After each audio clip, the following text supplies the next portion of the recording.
The last time I think I interviewed you was the All-Star game in Ottawa a couple of years ago. And when you sat down next to me, you said... I have the heebie-jeebies right now sitting next to you here.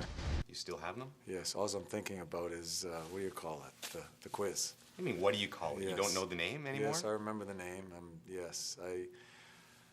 But I trust you. Really? Yes, I hope so. We'll see where it goes. But do you really hate the quiz that much? You know, in all seriousness, you know what I hated about the quiz and still do? You deal in hypotheticals. A lot.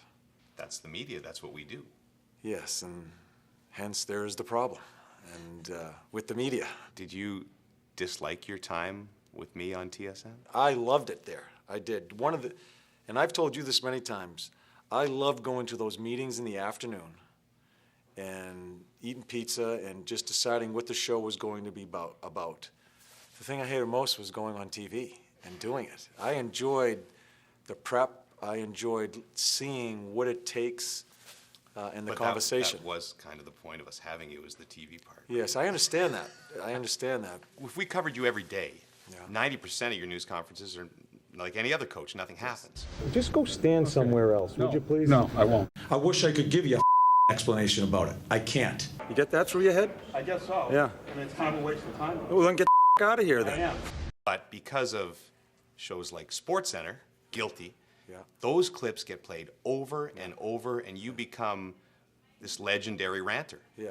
Does that drive you nuts? Yeah, it does. How many times you played that top 10 of me being an idiot? Endlessly. Yes, endlessly. And really, you need to put it away because that's years ago. But people I know. find it entertaining. I know. And I know you have to do what you got to do. And it was me. It was me doing it. But doesn't it get old? Don't you need some It gets freshness? old unless you give us fresh stuff. Yeah, well, let's get into that. Yeah, well, let's not get into that. No, let's get into that. No. That's what we've always talked about with injuries. Whose phone is that? Fedotenko because of his 2 tattoos. That's ridiculous. The other day, the cell phone rings. Yes. That drives you nuts. It drives me absolutely nuts, yes. I think it's disrespectful. Having said that... Hold on, are all phones off in this room? Yes, because well, no, but really, could I have said it in a different way? Probably, but I just didn't. That's going to be a major league fine, I tell you. I want to walk. I'll walk. If cell phones go off, I'll walk. It's not like I went into that press conference thinking, this is how I'm going to say that. I reacted. And that's part of who I am. I think it's one of my strengths, but it's certainly one of my weaknesses. I get asked more about you than any other panelist in the history of TSN. What's Torts really like? And I always tell them, actually, he's pretty quiet, nice, almost shy, likes to go to bed before 10 o'clock, never liked the 8:30. doubleheaders, always falls asleep. They were awful. And they're always shocked because they only see Yeah. the other side. Yeah. Does that drive you crazy? Well, what did you guys do? Not you, but what did the reporter do here last week with me during practice? They throw a mic over the glass or some, what do you call them, boom mics? I don't know what you guys call them. And you were screaming? And I was screaming. But we would do that with any coach. Yes, but then you turn it around that I'm ripping a player. I haven't given a negative note to a player here yet on this team, but how was the story broadcast in TSN? There he is again. You know what? If it was Claude Noel or Paul McLean, let's face it, that's part of television. When coaches yell and swear, we get all excited. Yes. That is the trivialness of the media. I admit that. But also, in your post-game, when I'm watching your post-game news conferences, there are times there are really dumb questions asked. Really dumb. And not times, most of the time. And I think people appreciate your honesty when you respond to them that way. But there are other times when you walk in, and I know you well enough, I know your face, that the best question possible, you are still going to shoot that guy down because of the mood you're in. Yes. Fair? It's fair. No question.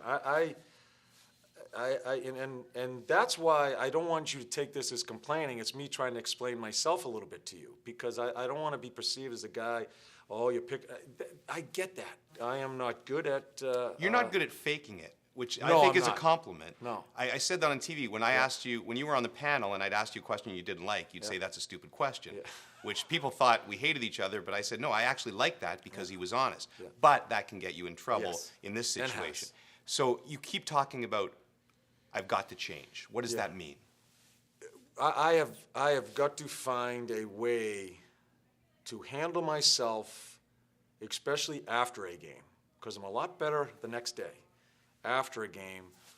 I need a relationship. I need to better my relationship in those type of situations with the media, and But doing the best I can. I can't see you ever changing because you are who you are. That passion's always going to be there. Yes, it is. It's true.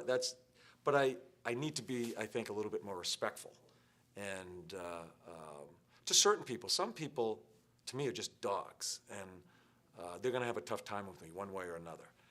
That you're not promising no more rants after losses and such. I can't promise that. I'd be Right. lying to you, and that's part of my problem. I'm not going to lie. Were you worried that this media persona was going to hurt your chances of getting another Sure. job?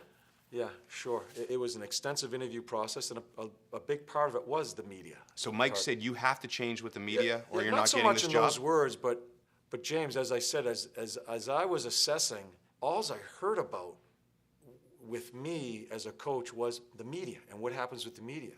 Nothing And- about the playoff appearances Nothing or the about- Stanley Cup yeah, ring. And I'm not trying to be arrogant, but I'm just being.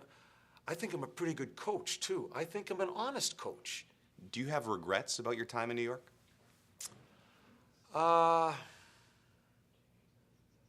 No, I thought my players and I had a really honest relationship. I know we did, but no one came to me and said, you know what, God, you're kicking the hell out of us. You got to back off.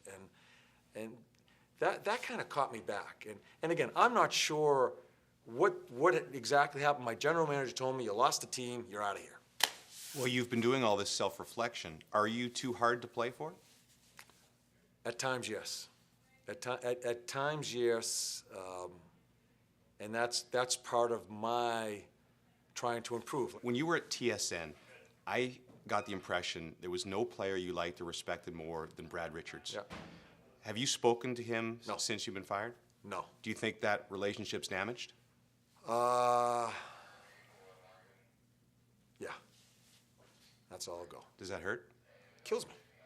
Kills me. That kid there, I mean, that kid there, I grew up with him. I learned a lot from him in Tampa. We grew up together in Tampa. I don't know where it went. Now you get me talking about it. But yeah, it's been damaged. You said you had no regrets from New York. Is that maybe one? Yeah, that's one. Yeah, I will. That's a big one because when the game's done, relationships are all you have left. That's very important to me. And yeah, that's a tough one for me. How do you convince Roberto Luongo to want to be here long term? It's not for me to beg him to say you love it here. It's for him to play. Because the most important part of his job is not playing for Mike Gillis, not playing for me, not playing for everybody to say, hope that he loves it here. It's his teammates. Those are the most important people. He gets that. I think the general perception is that this is a team whose window is closing fast, and you've been brought in to try and win a cup quickly with an aging team. Is that a fair assessment? Not in my mind. Alain Vigneault and his staff did a great job here. They have won. I think when they went to the finals and they one game away from winning it, the past couple of years, in the games I've watched in my interview process of how they play, I think there is a little bit of, I think we need a little bit of an attitude adjustment on how you play. I think we need to be a harder team. But the most important part is, yeah, everybody wants to win a Stanley Cup. My biggest thought here when I look at this team, we need some kids in our lineup very quickly, because not only trying to win a Stanley Cup now, but for the future of this organization, we're at a crossroads here where the guys are getting older, and if we don't get kids in our lineup now with these guys playing, when they get old and they're done, we're not going to have anybody. You love dogs, right? You love. They're better than people. I'd rather be with dogs than people. Really? Yes. Yes. Somebody once, I think it was Bob, once said to me with a smile on his face, I think Torts treats dogs like humans and humans like dogs sometimes. Well, not really, because I treat my dogs really well, so sometimes I don't treat humans well. I wouldn't say like dogs. Okay, here's one of those hypotheticals you don't like. Yes. You come across a burning car, and there's a media guy and a dog in the car. Who do you pull out first? Both. Both. You're not going to get me there. You're not going to get me there. So.